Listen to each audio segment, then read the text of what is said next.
Assalamualaikum warahmatullahi wabarakatuh. Perkenalkan, nama saya Sausan Safira Armen dengan BP 1810841027. Yang saya hormati Bapak Ibu dosen selaku penguji serta Bapak Ibu dosen selaku pembimbing. Terima kasih saya ucapkan telah memberikan kesempatan kepada saya untuk mempresentasikan proposal saya yang berjudul Pemberdayaan Masyarakat pada Kelompok Nelayan Pasianan Tigo oleh Dinas Perikanan dan Pangan Kota Padang. Sumatera Barat merupakan salah satu daerah penghasil ikan laut utama dan potensial yang berada di Pulau Sumatera. Kota Padang adalah sebuah kawasan perkotaan di pantai barat Pulau Sumatera yang merupakan salah satu kota terbesar di Sumatera Barat. Karena letak geografisnya Kota Padang yang berada di kawasan pesisir pantai, banyak penduduk yang berada di daerah pesisir memilih profesi menjadi nelayan. Berdasarkan data BPS Sumatera Barat pada tahun 2020 serta sampai tahun 2022, Kota Padang memiliki jumlah rumah tangga nelayan yang stabil dibandingkan dengan kota lain di Sumatera Barat, yaitu sebanyak 1.299 pada tahun 2020 serta 1.994 pada tahun 2021 dan tahun 2022. Berdasarkan data jumlah nelayan menurut kecamatan di Kota Padang pada tahun 2021 hingga tahun 2022, dapat dilihat jumlah nelayan terbanyak berada di Kecamatan Kota Tangah, yang mana pada sebagian besar nelayan di Kecamatan Kota Tangah ini berada di Kelurahan Pasianan Tigo. Merujuk pada pasal 6 Peraturan Wali Kota Padang nomor 38 tahun 2021 tentang pengelolaan kampung nelayan. Pengelolaan kampung nelayan ini dilakukan dalam bentuk penyediaan dan pengelolaan sarana dan prasarana perikanan, pengadaan teknologi perikanan tangkap, serta pengelolaan sumber data perikanan secara berkelanjutan, pembinaan dan pemberdayaan sumber daya manusia nelayan, pembentukan dan pengelolaan kelembagaan keuangan, dan pengelolaan pariwisata bahari. Pemberdayaan masyarakat nelayan merupakan upaya sadar, terencana, dan sistematis untuk membangun kemandirian sosial, ekonomi, politik melalui pengelolaan potensi sumber daya yang dimilikinya guna mencapai kesejahteraan sosial yang berkelanjutan. Dapat diartikan bahwa sebagai upaya yang terus-menerus dan berkesinambungan. Pemberdayaan nelayan dilakukan melalui pendidikan dan pelatihan, penyuluhan dan pembimbingan, kemitraan usaha, pendanaan dan pembiayaan, kemudahan akses ilmu pengetahuan, teknologi dan informasi, serta pemberdayaan yang mengembangkan kelembagaan. Dalam pemanfaatan atau pengelolaan wilayah pesisir dan laut ini belum optimal dilaksanakan. Hal ini disebabkan oleh belum optimalnya penjabaran kebijakan, strategi dan program pembangunan, serta terbatasnya sarana dan prasarana yang digunakan untuk menunjang usaha kegiatan penangkapan ikan. Di samping itu, masih rendahnya SDM baik dalam hal pengelolaan usaha, pengetahuan, manajemen mutu ikan, teknik pengolahan, serta penanganan produk. Dapat kita lihat pada data berikut, yaitu jumlah produksi perikanan tangkap menurut kecamatan di Kota Padang.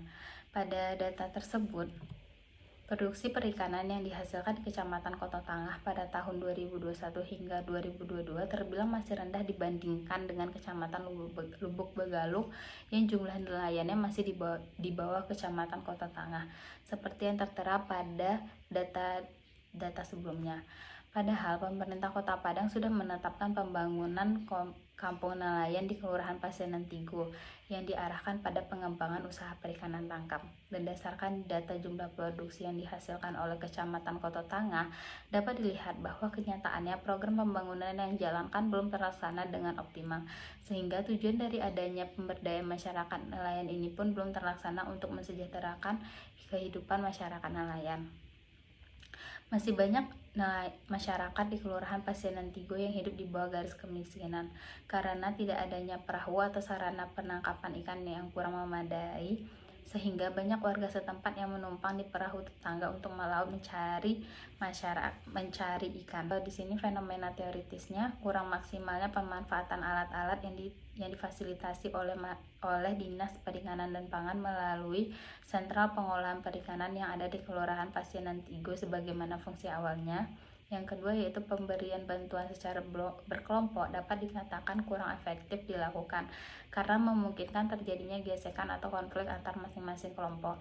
Yang ketiga yaitu jangkauan binaan masyarakat kelompok nelayan menjadi tidak dapat dijalankan secara maksimal serta kesadaran masyarakat nelayan dalam mengembangkan hasil perikanan dapat dikatakan masih rendah. Rumusan masalah di sini adalah bagaimana tahapan pemberdayaan masyarakat pada kelompok nelayan Pasianan Tigo oleh Dinas Perikanan dan Pangan Kota Padang. Tujuan penelitiannya mendeskripsikan dan menganalisa tahapan pemberdayaan masyarakat oleh Dinas Perikanan dan Pangan Kota Padang pada kelompok nelayan di Kelurahan Pasianan Tigo. Manfaat teoritis, penelitian ini diharapkan memiliki kontribusi dalam mengembangkan ilmu administrasi publik serta menjadi referensi atau masukan bagi peneliti selanjutnya terutama pada bidang administrasi pembangunan yang mengkaji mengenai pemberdayaan masyarakat pada kelompok nelayan. Manfaat penelitian praktis, penelitian ini juga diharapkan dapat memberikan solusi bagi masyarakat maupun pemerintah terkait pentingnya pemberdayaan masyarakat dalam meningkatkan fungsi program dari pembangunan masyarakat nelayan. Pada bab 2 tinjauan pustaka ada beberapa penelitian terdahulu yang menjadi acuan saya dalam membuat proposal ini. Yang pertama yaitu hasil penelitian dari Kenny Jespita yang mana judul penelitiannya pemberdayaan masyarakat di Kecamatan Pariaman Utara melalui program Kampung UMKM, di mana metode penelitian ini adalah deskriptif kualitatif. Dengan relevansinya pada penelitian ini peneliti saling mengaplikasikan teori Ambar Teguh. Yang kedua, hasil penelitian dari Magisi Aldian Suwandi, yang mana judul penelitiannya yaitu membangun keberdayaan nelayan melalui pemberdayaan masyarakat nelayan melalui kelompok usaha bersama Berkah Samudra di Jepara, Indonesia. Yang mana relevansinya yaitu melihat pemberdayaan masyarakat nelayan. Yang ketiga yaitu hasil penelitian dari Aldo Ramayanto yang mana judulnya implementasi peraturan Wali Kota Padang nomor 38 tahun 2021 tentang pengelolaan kampung nelayan, di mana di sini memiliki relevansinya memiliki lokus penelitian yang sama. Penelitian ini menggunakan teori tahapan pemberdayaan oleh Ambar Teguh, di mana ada 3 poin. Yang pertama yaitu tahap penyadaran dan pembentukan perilaku. Yang kedua, tahap transformasi kemampuan. Yang ketiga, tahap peningkatan kemampuan intelektual, kecakapan, keterampilan, sehingga terbentuklah inisiatif dan kemampuan inovasi untuk mengantarkan kepada kemandirian. Skema pemikiran pada proposal ini berawal dari Peraturan Menteri Desa, Pembangunan Daerah Tertinggal dan Transmigrasi Republik Indonesia nomor 17 tahun 2019 tentang pedoman umum pembangunan dan pemberdayaan masyarakat. Yang selanjutnya yaitu Peraturan Wali Kota Padang nomor 38 tahun 2021 tentang pengelolaan kampung nelayan. Yang ketiga, selanjutnya pemberdayaan masyarakat kelompok nelayan oleh Dinas Perikanan dan Pangan Kota Padang melalui teori tahapan pemberdayaan masyarakat menurut Ambar Teguh, yang dapat 3 tahapan, yaitu yang pertama tahapan penyadaran pembentukan perilaku menuju perilaku sadar dan peduli. Yang kedua, tahap transformasi kemampuan berupa wawasan pengetahuan, kecakapan, keterampilan agar terbuka wawasan dan memberikan keterampilan dasar. Yang ketiga yaitu tahapan peningkatan kemampuan intelektual, kecakapan dan keterampilan sehingga terbentuk inisiatif dan kemampuan inovatif untuk mengantarkan pada kemandirian. Definisi konsep pemberdayaan masyarakat adalah upaya pengembangan masyarakat melalui penciptaan kondisi yang memungkinkan masyarakat mampu membangun diri dan lingkungan secara mandiri melalui pemberian sumber daya, kesempatan dalam pengambilan keputusan, serta peningkatan pengetahuan dan keterampilan masyarakat agar dapat berpartisipasi dalam proses pembangunan nasional.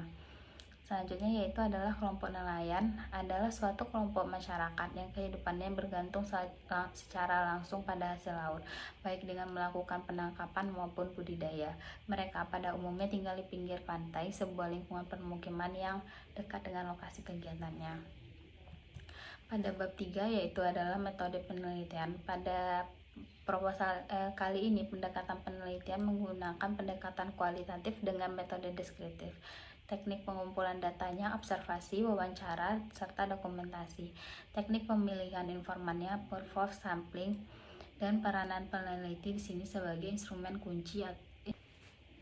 Untuk analisisnya di sini adalah lembaga serta teknik analisis datanya, yaitu pengumpulan, reduksi data, pengajian data, dan penarikan kesimpulan. Teknik keabsahan datanya adalah triangulasi sumber. Baik, sekian untuk presentasi proposal saya. Apabila ada kesalahan kata, mohon dimaafkan. Wabillahi taufiq wal hidayah. Assalamualaikum warahmatullahi wabarakatuh.